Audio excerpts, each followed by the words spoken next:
Hello, hello, welcome everyone. We're so excited to have you here with us today. I'll give us another 60 seconds before we get started, just to allow folks to get in and get settled. But so grateful that you carved out a little bit of your time for this important conversation. Thank you for being here, and we'll get started momentarily.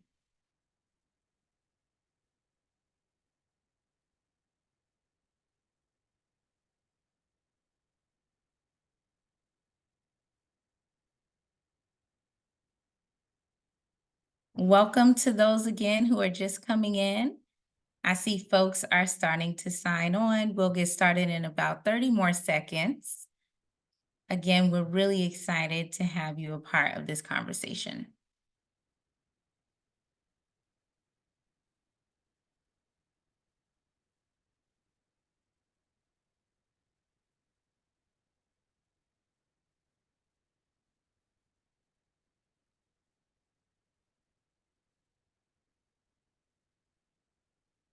All right, I think we are ready to begin.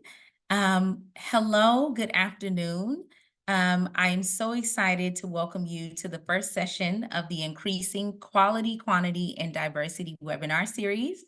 Today's webinar is hosted by the 1 Million Teachers of Color campaign and is one of 5 compelling sessions that's designed to disseminate best practices for cultivating and retaining diverse educators.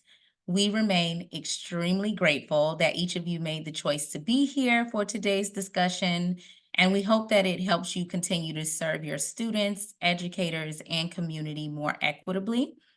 As we go through today's content, our team will post important links in the chat to resources that support our discussion today.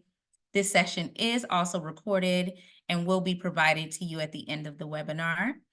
And finally, we are going to share a link to today's feedback survey, as we value your perspective in keeping these sessions relevant, actionable, and supportive to your educator diversity efforts. Thank you so much again for being here. So today's discussion is going to focus on early recruitment strategies for cultivating diverse educators and our collective urgency in attracting more diverse talent to the profession. For instance, as we map the pathways to teaching at these 4 critical steps, we find that 1.1% of adults of color aged 25 to 64 are teachers, while only 3% of white adults aged 25 to 64 are teachers.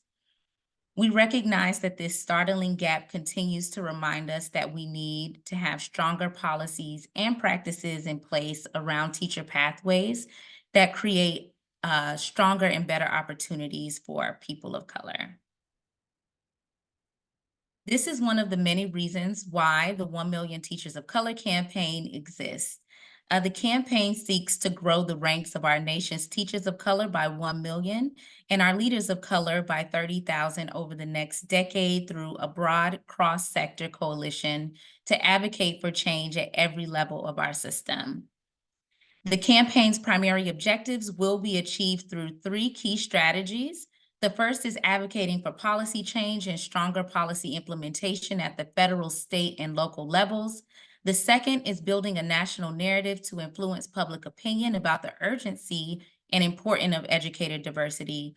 And the third is to disseminate best practice research and solutions to inform the field and establish networks of aligned champions. And this webinar we're hosting today is in great service to this third strategy as well. We are so humbled that this campaign is led by a steering committee, which includes leading experts from the 8 organizations that you see displayed here on the screen. You can learn more about our partners and our funders by visiting the campaign website, which we'll drop in the chat.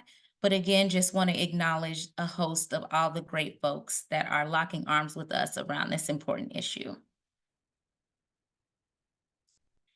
So over the next hour, we hope to help you think more expansively about recruitment strategies for cultivating diverse educators by, delving deeper into the findings that's published in a collaborative report by TeachPlus and the Center for Black Educator Development entitled Seeing Myself.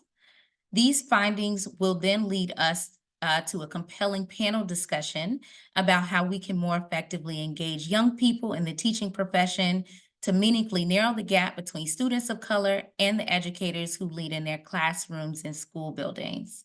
We are very fortunate as well to have Isaiah's voice on today's panel to just gain a better insight into the student experience as well.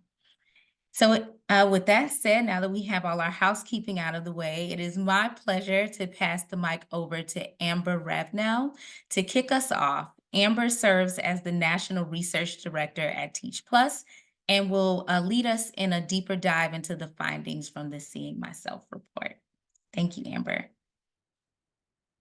Thank you, Stephanie. And thank you all for having me. I'm very happy to be here to share a little bit about the report that Stephanie just mentioned, Seeing Myself, Students of Color on the Pros and Cons of Becoming Teachers. As she mentioned, my name is Amber. I'm the Interim Research Director here at TeachPlus. And we have a body of research on teacher diversity in general, starting with If You Listen, We Will Stay, a report we collaborated on with Education Trust, and following up with To Be Who We Are, another report where we were highlighting how to create affirming school cultures and environments for teachers of color. But this report, Seeing Myself, is a little bit different.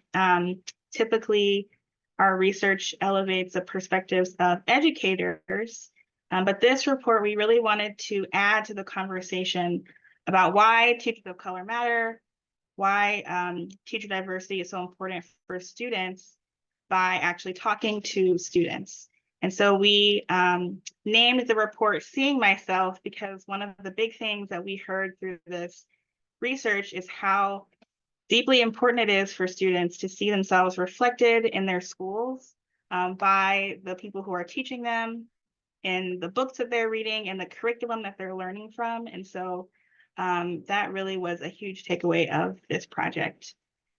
This research was done in collaboration with both Educators Rising and the Center for Black Educator Development.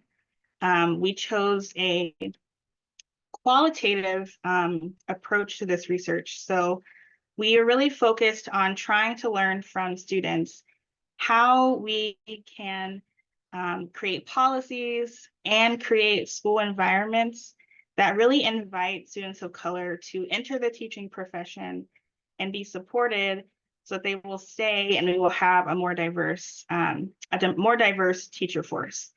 So that was kind of the impetus of this research. We wanted to understand what's drawing students of color to teaching, what's potentially pushing them away from teaching, and how we can support them in their schools right now as students of color.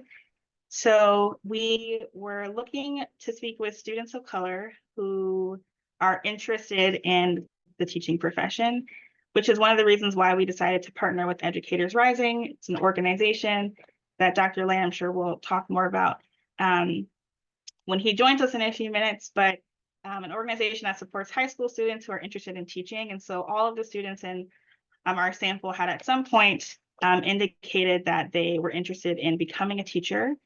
So we were able to do focus groups with just over 100 students of color at the Educators Rising National Conference. They were high school students, so grades 9 through 12, although I will say most of the students we spoke with were either juniors or seniors. They came from 18 states, and all of the sessions were facilitated by TeachPlus teacher leaders who also identify as teachers of color and who were amazing partners in this work. I think a link to the actual report was shared so they can see more about the breakdown of students there, but I will actually just jump right into the things that we learned. So we elevated 5 key findings or learnings from this research.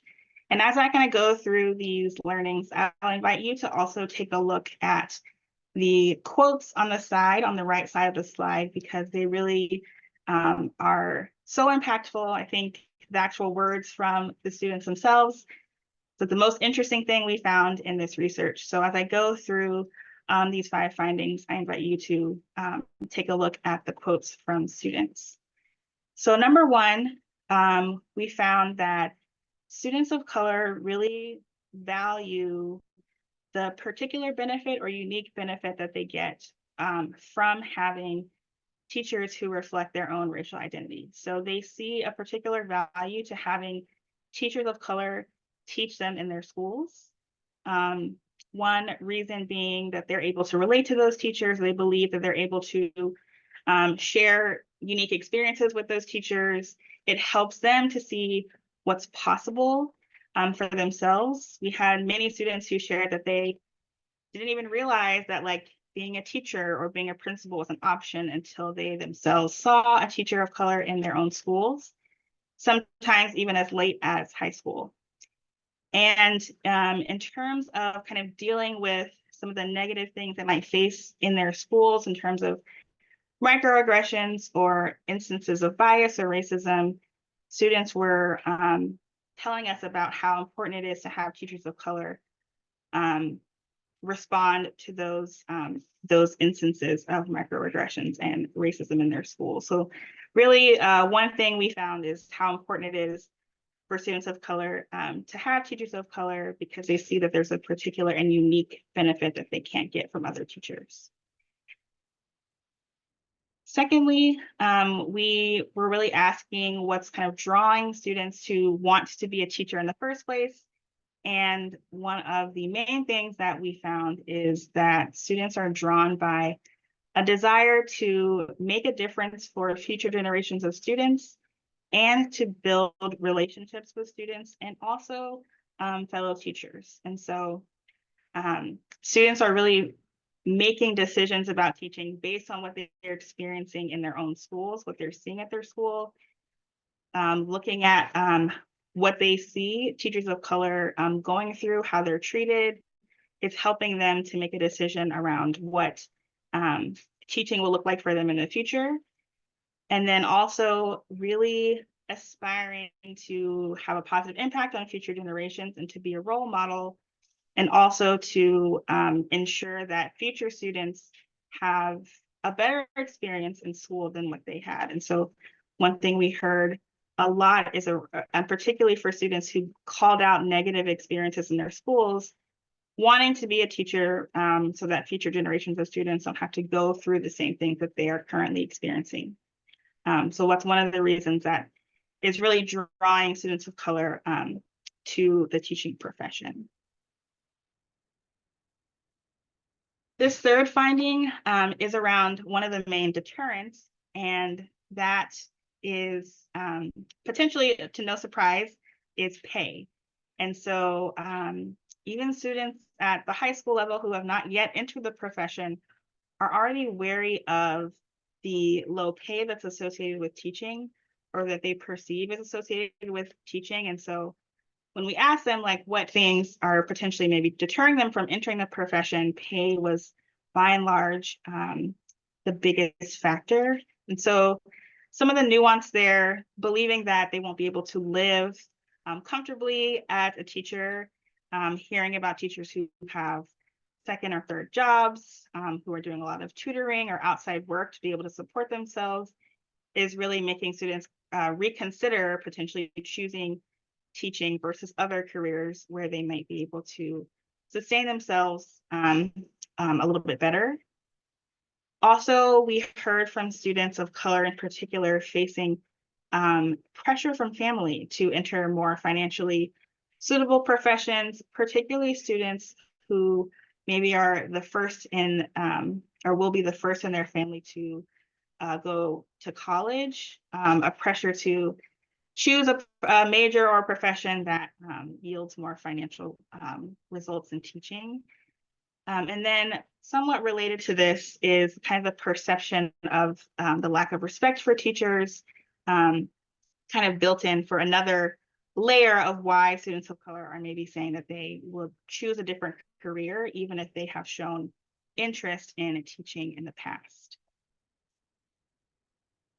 Fourth, this finding has to do with curriculum and agency. And so students of color really value having a representative curriculum that really reflects their own racial identity and ethnicity so that they feel really empowered and supported in their unique identity at school. And so I know that there are so many conversations going on right now about curriculum and books, particularly book bans.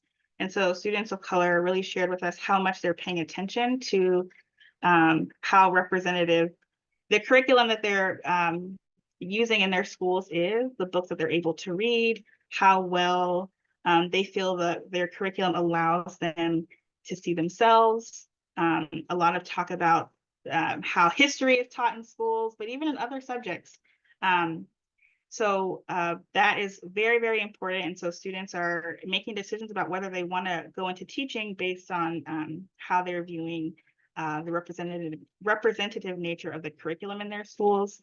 And then finally, this last finding is around feeling safe and affirmed. And so students of color really shared with us how important it is that they feel their schools are affirming of their environments and their cultural identity, wanting teachers to be able to focus on relationship building, teachers to be able to see students as human beings, not just vehicles for absorbing knowledge, wanting to have access to safe spaces to talk to other teachers of color and students of color within their school building, the need for teachers and administrators to really be trained in addressing microaggressions or incidents of racism. And students are really asking for their teachers and other school leaders to really have the knowledge needed to help prevent harm from happening and not just respond to harm after it has happened. So those are our high-level findings. I invite you to take a look at the report for many, many more direct quotes from the students and more detail of these findings, as well as some of the things that we recommend that I know the panel is going to talk about in just a second. And I also want to take this time to thank all the students who participated in this research, including Isaiah, who's on the call, for helping to highlight some of these findings. They really are very similar to a lot of the research that we have on why teachers of color want to feel supported and what will help them remain in the profession. And I think it's important to note how similar those things are and the things that we can do to address that. I think we can find much more commonality than maybe we think. And so with that, I will pass it to Dr. Hughes to start the panel discussion. Amber, thank you so much. Hello, everyone. My name is Dr. Nicole Hughes. I am the National Director for School Leadership Development at TeachPlus. I'm sure our webinar attendees have appreciated the learnings from the Seeing Myself report. I personally have found it insightful. So let's prepare to dig in and digest what we've learned from our panelists in just a few moments. Our distinguished panelists for today are Denise Cotton, Managing Director of Instructional Programming at the Center for Black Educator Development, Dr. James Lane, the Chief Executive Officer of Educators Rising, and Isaiah Rodriguez Sanchez, a student participant featured in Seeing Myself, as Amber shared just a few moments ago. Panelists, welcome, welcome, welcome. I will begin with the very first questions, but if I left anything out of the introduction, feel free to share a little bit more about who you are and your organization before you answer your first question. Okay, let's dig in, shall we? Denise, followed by Isaiah. This first question is for you. What specific challenges do school districts face in recruiting and retaining diverse educators? And then how can early recruitment strategies be tailored to effectively reach and engage Indigenous students, students of color, especially those who may not initially consider teaching as a career? Denise, we'll start with you. Thank you, Dr. Hughes. So I'm Denise Cotton, again, really happy to share space with you all today. I'm the managing director of the Center for Black Educator Development, and our mission is to rebuild the Black teacher pipeline. And one of the things that I want to stress in answer to this question is teacher recruitment has such a unique position than I think other recruitment areas, because the students who we're serving from pre-K all the way through 12th grade, that is where the recruitment process begins.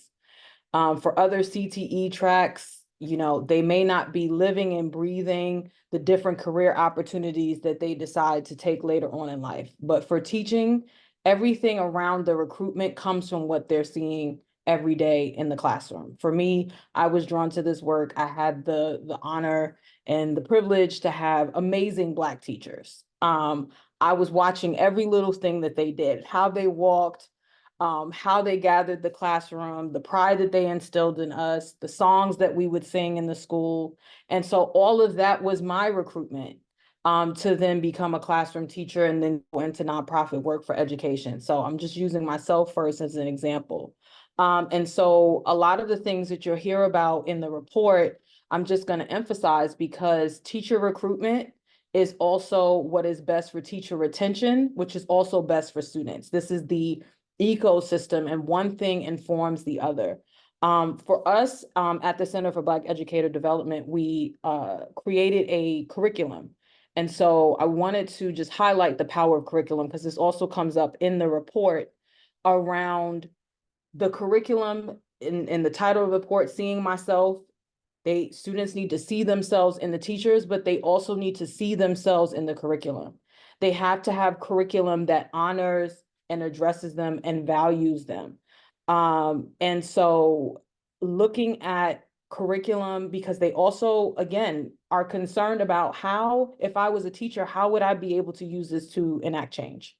And if they see their teachers unable to speak on certain things, there's already the conversation around teacher pay, and you can't talk about who I am. You kind of seem like you don't have the autonomy. They're picking all of these things up. So being able to use curriculum where they can really see themselves. And then the school community is so important, because the spaces that they have, the safety that they have to be themselves in the school, that would then obviously inform them around what would my experience be like as a teacher. If I only see white teachers, if I become a teacher, will I be the only Black teacher in this space, and how will I be supported? And so they're asking all of those questions. So I really want to highlight curriculum and school community. Thank you. Isaiah. So again, I'm Isaiah Rodriguez Sanchez. I'm a junior here at New Bern High School, and I'm part of the Educators Rising organization. I'm the CT representative at large. That's the state level. And then for New Bern High School, I am the vice president of public relations. So I just do all the speaking for my school and for the state. And for this question, I think that one of the challenges that a school district may face to recruit diverse educators is that there's a generation gap. So students not having diverse educators now, they might not be able to see that it's a problem in their school system, and therefore may not feel the need for there to be diverse educators in the future. So one of the early recruitment strategies that I think would be beneficial is implementing Educators Rising into our districts and curriculums. I've been a member of Educators Rising for about 3 years now. I started as a freshman, and that's fortunate. Most people don't know about the program, and they join later on, junior and senior year, where it's almost too late for you to develop all the skills that you need. So Educators Rising is an organization that focuses on teacher quality, diversity, and quality retainment. And we have the opportunity to develop our public speaking skills to be a teacher, whether it's public speaking, lesson planning, etc. And then we participate in competitions to further develop those skills. So in the summer, I'm going to DC to participate in these competitions.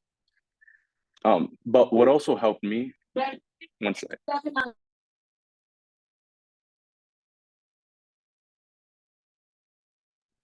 Sorry, I'm still at school. As a freshman, I enrolled in introductory education courses that introduced me to the education pathway, and that's really what helped me get started. So I've experienced the various benefits of Educators Rising. And for example, today we had our field day with the elementary school students. I was able to host it, play with the kids. That's one of the benefits of being an Educators Rising. I get hands-on experience to be able to play with the kids, to try to be a teacher for a day. And that really helped me today.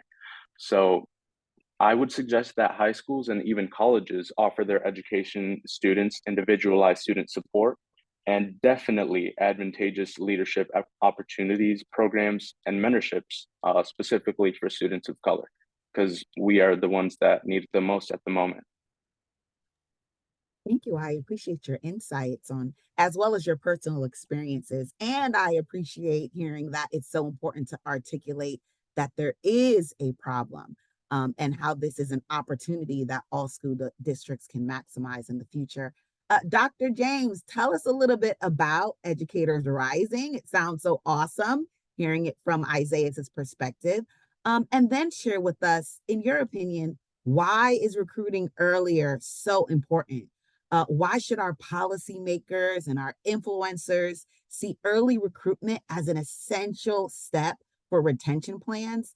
And then, if I haven't overtaxed you too much, also tell us an example of how successful early recruitment initiatives can already diversify the teacher pipeline. Yeah, thank you, Dr. Hughes. And Isaiah, thank you for your description of Educators Rising. I can't wait to see you at conference next month. Make sure you come see me personally. I owe you lunch at least for being such a great marketer for us.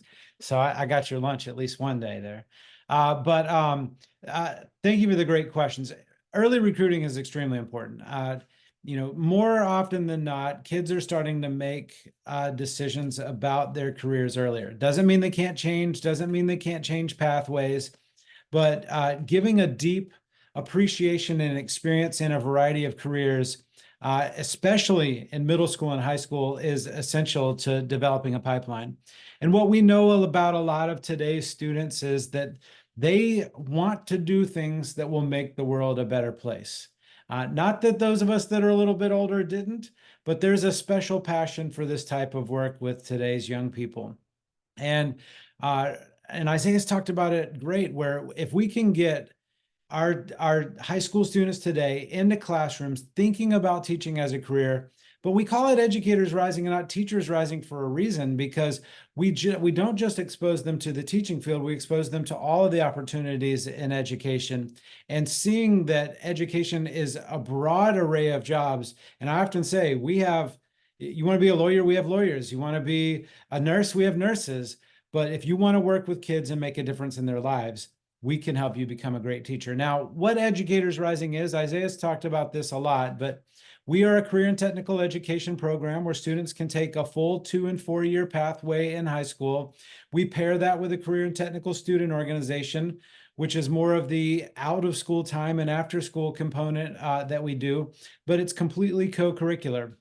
And we talk about the 5 C's. So we have the curriculum, we have the chapters, we have the conferences, we have the competitions, which Isaiah's talked about, and then we have the community of over 25,000 students nationwide that are working together to support each other in becoming teachers.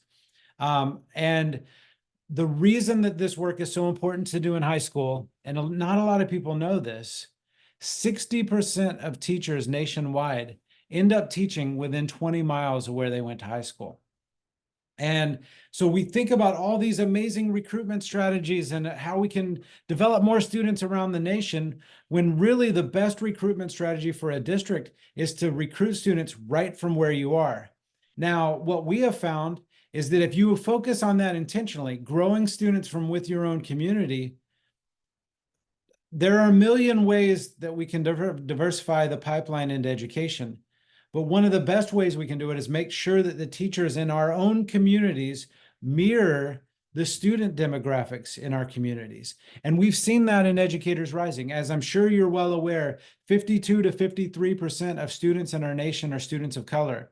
Well, because we intentionally recruit teachers from our communities, 53% of the future teachers in Educators Rising our future teachers of color. And so what we find is if there's an intentionality around going to kids in your communities, tapping them on the shoulder and saying, do you want to be a teacher? Ultimately, that student seeing that future for themselves at that moment in high school is making a huge difference. And therefore, with the nearly 300,000 students that we've put into classrooms since we started our program, we are also diversifying the pipeline with numbers in the hundreds of thousands of students that are going into teaching. Now, I know we're going to talk a little bit more later about some of the best strategies, but ultimately, by tapping into the students in your community and getting them to think about a life in teaching, and then giving them experiences where they see the amazing curriculum that we have and the amazing experiences of what it's like to work with students, we have an overwhelming number of our students interested in going into EPPs or apprenticeships and right into the field of education. Thank you, Dr. Lane. You will find attendees the link to Educator Rising in the chat for those of you who'd like to learn more. Denise, and then followed by Isaiah. So this next question is for you. Denise, you shared a personal story about how the educators in your life set you on the course of becoming an educator of color. Can you tell us a little bit more about how schools and school districts can create a more supportive and inclusive environment for Indigenous students and students of color, thereby fostering their interest in the teaching profession? Thank you, Dr. Hughes. So besides creating affinity groups and creating spaces for students to be able to celebrate their culture and be able to learn from each other, one of the things that I want to highlight that we've learned is having, again, curriculum that speaks directly to the students that you serve. So our curriculum, Teaching Academy, really targets Black students. And one of the ways that happens is to reframe the history of seeing themselves as educators. Because the current moment, if you're not seeing yourself in the classroom, that's something that the districts are working on. But one of the ways, again, that the districts can really celebrate and create that inclusive environment, again, is if you have curriculum that really speaks to the history of how the communities have served our country, have been able to create change through education as Black educators. So a lot of the foundations of our curriculum for the 9th and the 10th grade or the foundational years really spends time reflecting on Black teachers and the history of our contribution to education. And so that creates a different framework of Black students being able to see themselves specifically. And so I think that it's important, again, to think about the ways that we really amplify the contributions of the populations and the demographics that we're serving in our communities. Thank you. Isaiah, would you follow up, please? So I think I can speak for many students or most students when I say that having a positive high school experience is one of the most important aspects or factors that play a part in our success. So, especially as I embark on my journey to become an inspiring educator, having a positive high school experience is one of the most important things. And what my school does is we ensure that all cultures are being included through celebratory months. So we have Hispanic Heritage month, we have Pride Month, we have Black History Month, and Black History Month is a big one in our school. So we have pep rallies, we have talent shows, and these all bring our students of color together, and even other students, to be able to celebrate together and learn about each other's culture. They do their hip hop dances, all that fun stuff. And especially through extracurricular activities and student-led clubs, that's one of the important places where we can show our culture. So we have the African American Club, for example, and they're the ones that run pep rallies most of the time. But I know I've been talking about Educators Rising a lot, but that's because it's very important to me in my life. But it's been crucial to cultivate and sustain my interest in the teaching profession. It's the reason why I have this passion for teaching. And many times high school students who are college bound are working to become a teacher without a support system. So this is what Ed Rising does for me. It gives me a support system to be able to grow in this field from a young age and be able to prosper more in the future. So we have field trips, it gives me a family of educators, peers to develop skills with, people to motivate each other and build off of one another to be successful in the future. So that's why I think it's important for any education programs to build intentional support and affinity spaces for students of color who are pursuing the education career. I'm certainly hearing how important it is that cultural responsiveness be a strategy for any school or any school district. Dr. Lane, you mentioned earlier that there are some additional innovative approaches or pilot programs that have shown promise in diversifying the teacher workforce. Can you tell us a little bit more about those strategies, and then also share how can they be scaled up or replicated in other contexts or other environments? Yeah, thank you, Dr. Hughes. And actually, we recently released a paper on, and I put one in the chat that was about some of these culturally and linguistically sustaining practices in future teacher curriculum. But I'll post another paper here in a second release where we tried to define out the ideal grow your own strategy. Educators Rising as a curriculum and CTE program and career and technical student organization is really only two pieces of what we think of as a 10-piece puzzle to build out the ideal pathway into teaching from middle school and high school.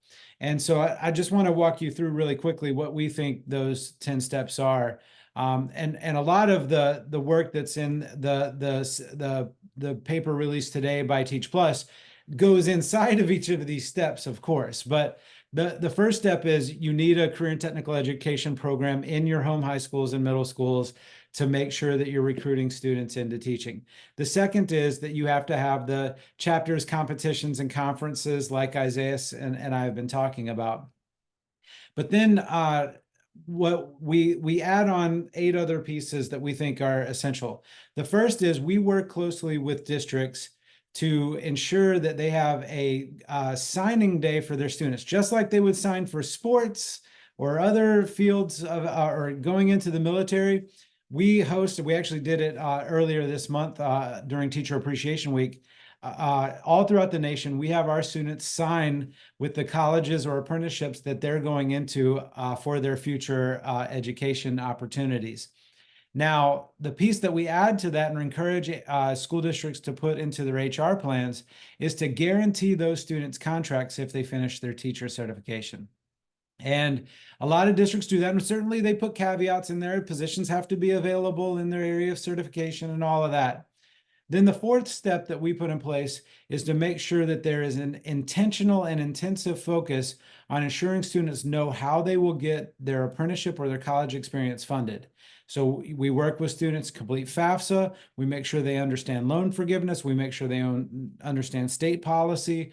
Because one of the barriers that we often hear about folks getting into the profession is having to take on debt to become a teacher. We don't think that you should have to take on debt to become a teacher. And so we want to make sure that our students know all of the options available to them, including apprenticeships.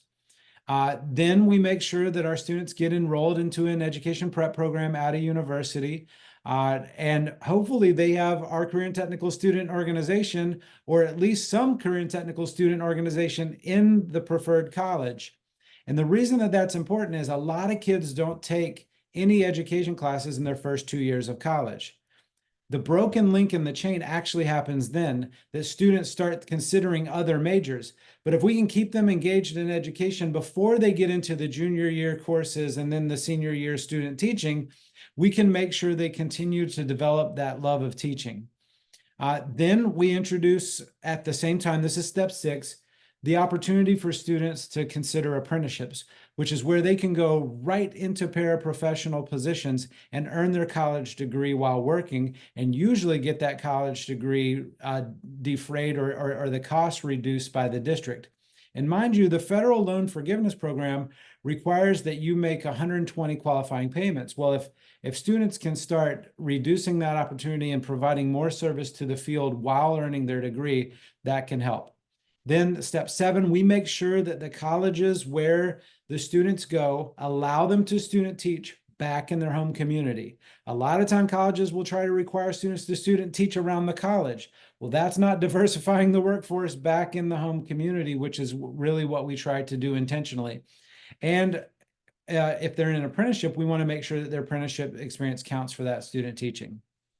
Then, of course, step 8, the student graduates with their teaching credential. Step 9, we make sure they get back to teaching in their home community. And step 10, we encourage all of our former Ed Rising students to become mentors for future Ed Rising students like Isaiah's. And so I mentioned all those steps because a lot of folks will have a grow your own program, and they'll call their apprenticeship their grow your own program, or they'll call Ed Rising their grow your own program. But really, they have to see it as a continuum across all of these steps. And if you're missing one piece in the chain, you're missing the opportunity to fully bring students into the profession and the opportunity to bring students back home, which we know is part of the strategy that districts want in diversifying their communities, education communities.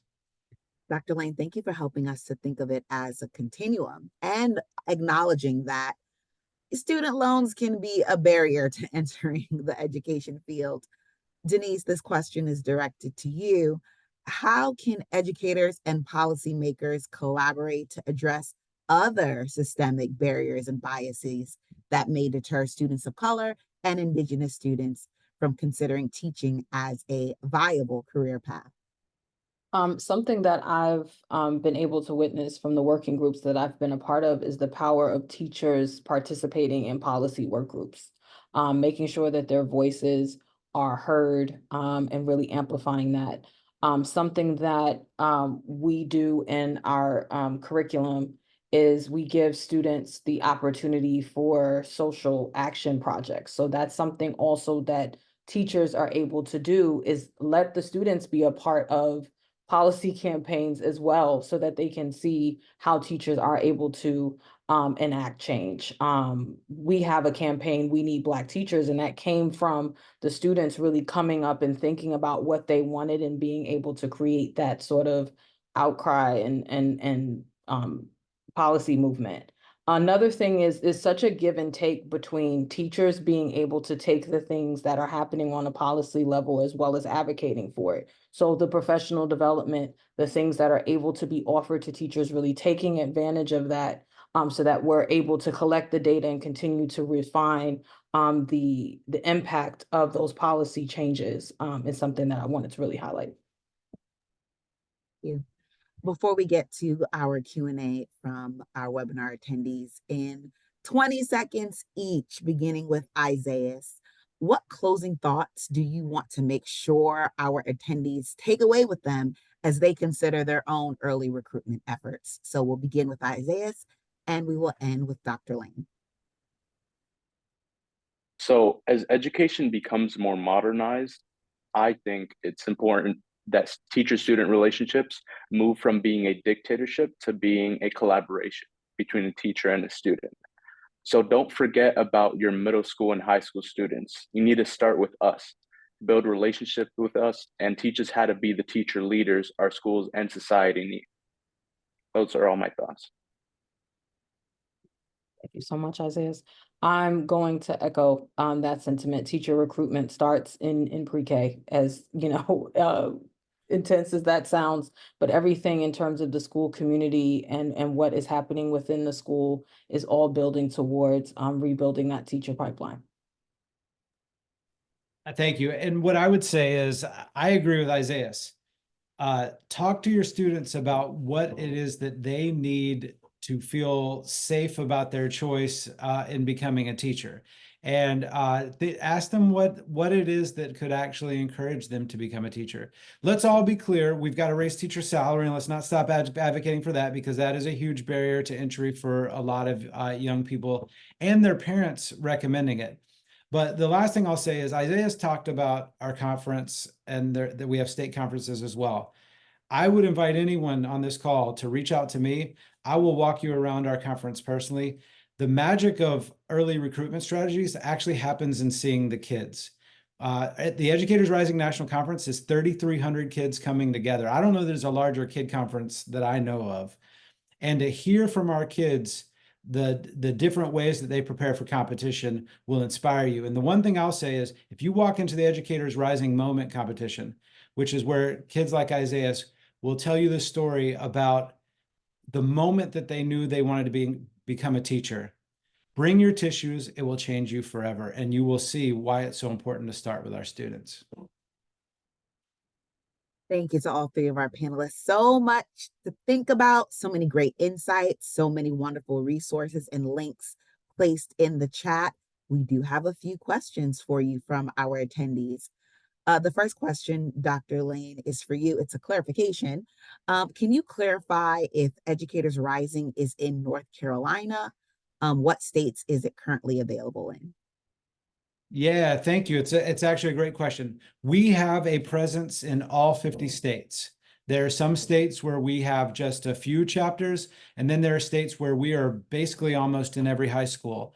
But if this is a person from North Carolina, feel free to fill out the form. We actually, one of our board members is from North Carolina, so I know we have strong presence in North Carolina, and would love to talk with anyone about new opportunities there.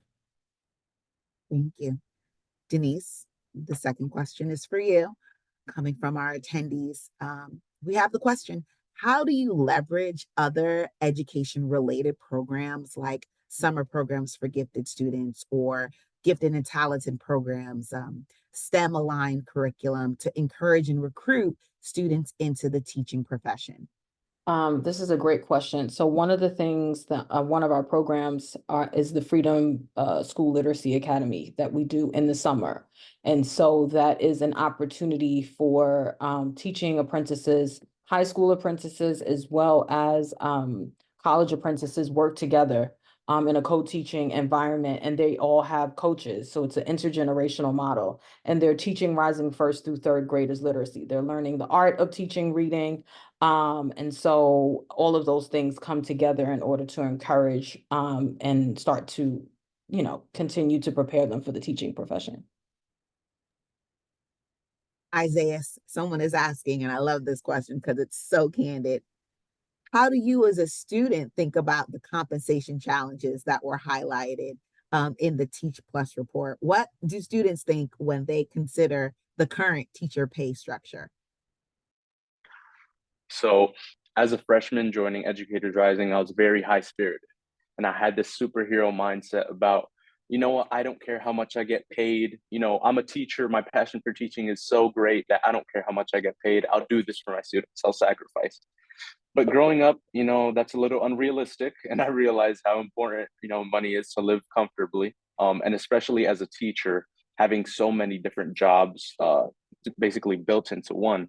I talked about this in one of the competitions that I did about that the hours that you spend at school as a teacher don't correlate to how much you get paid as a teacher. So there's the hour you arrive early to school, the hour you stay after school for office hours. When you spend time at school for events, you don't get paid for those hours. Those aren't on your schedule, and you can't just add them. So now that I'm seeing this more clearly, it's definitely important for me to be paid more. I'm not asking to be paid as much as a doctor, but it's important for me to live comfortably as a teacher, because me being comfortable translates to how I'm gonna educate my students. I appreciate that. One last question, and we'll just give it to the panelists and whoever would like to take it, just jump right on in. The question is, have you all connected with teacher unions, and are teacher unions being brought into the fold? For example, policies like last in and first out can be very difficult with recruitment efforts. So who would like to share their thoughts on that question from our webinar attendees? Dr. Hughes, I can take that from an Ed Rising perspective. We work very closely with the teachers unions, especially NEA and AFT. When we created our curriculum, and for a little bit of history, we own the rights to Future Teachers of America, Future Educators of America, Future Educators Association. We combined all of those associations into Educators Rising. And so Educators Rising is today's version of those brand lines. And So when we launched Educators Rising in 2015, we launched it with a brand new curriculum. Well, we brought in the unions, we brought in the National Board for Professional Teaching Standards, because we didn't just want to prepare you to be a teacher, we wanted to prepare you to be the best teacher, a National Board certified teacher in your community. And so we built our program side by side with those folks. And then to take it a step further, both AFT and NEA sponsor our national conference. And then one last piece I would say is that NEA has actually endorsed our program as their high school pathway program. And in exchange, we endorse their Aspiring Educators program as our preferred collegiate partner. And so we work really closely. And so if you're trying to implement this project in your community, hopefully you won't see major issues in implementing with the unions. But we work really hard to make sure if we're going to create a program for future teachers, and future teachers are likely going to end up in some of those unions, we want to make sure that they're in a curriculum that can support them in any of those pathways. Thank you, Dr. Lane. It's so important to hear about those partnerships. Okay, Denise, the last question is for you. What role do mentorship and support networks play in encouraging students of color and indigenous students to pursue teaching? And then how can mentorship in particular be integrated into early recruitment strategies? I love this question. So one of the things that I mentioned is a cornerstone of our Freedom School Literacy Academy that we have in Philadelphia, as well as the design of our teaching academy, is the power of mentorship, the power of this intergenerational model. Because when they have someone who is coaching them and really seeing them talking through the things that are coming up for them around being a teacher, what's happening when they're in their practicum, what's happening when they're working with the students, they really feel seen and they really feel like they have a connection to the profession, and they can ask those questions about what will happen when they transition fully into the field. There was a second part to the question that I just want to make sure I speak to. And how can mentorship be integrated into the early recruitment strategy? Yes. So one of the things that is important is, again, having that coach that we provide to the college apprentices, who are then able to continue mentoring and supporting them throughout their first years of their teaching profession. Denise, and thank you to all of our panelists. It's been so insightful to hear from you and learn with you. And now we'll pass it on to Dr. Tomlinson.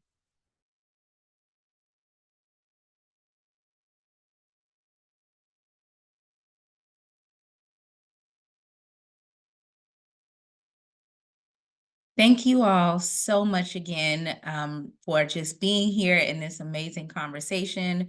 I don't know if other folks are feeling it in the room, but I'm just energized and electrified by the conversation that just happened. And again, as Dr. Hughes noted, we are so grateful for the panelists today and all of the amazing work that you're doing and initiatives that you're moving forward in service of early recruitment strategies.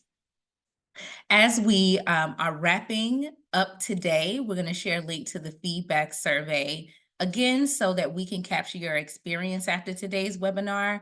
This survey shouldn't take you more than 1 to 2 minutes to complete, and is so helpful for us in continuing to offer high quality content on disseminating best practices around educator diversity. We also encourage you to register for our next session on June 12th. That is a continuation from today's conversation with a specific focus on retention. We are gearing up to have some dynamic experts from the field, and this is definitely a discussion you do not want to miss as we're keeping the momentum going from today. Finally, our partners over at Education Trust are hosting a virtual event tomorrow evening at 6 p.m. Eastern Standard Time that focuses on elevating Black female superintendents who remain underrepresented in the educator workforce. If you haven't registered already, we encourage you to join Ed Trust and the School Superintendents Association for this event, Superintendents of Color Leading with Excellence virtual event, to learn more about how Black female district leaders create a safe and nurturing school environment for their students amid today's contentious political environment. We'll also include the link in the chat for you to register. Thank you so much again for attending today's webinar. As a reminder, we'll be sure to follow up with the recording and resources in a separate email. Also, please consider joining the campaign to stay up to date on our initiatives and gain access to the comprehensive resources that support educator diversity. It really takes all of us in coalition to close this representation gap in our teacher and leader pipelines, and we are so grateful to lock arms with you in these efforts. Have a wonderful rest of the day and celebrating the upcoming holiday, and we look forward to seeing you at our next webinar.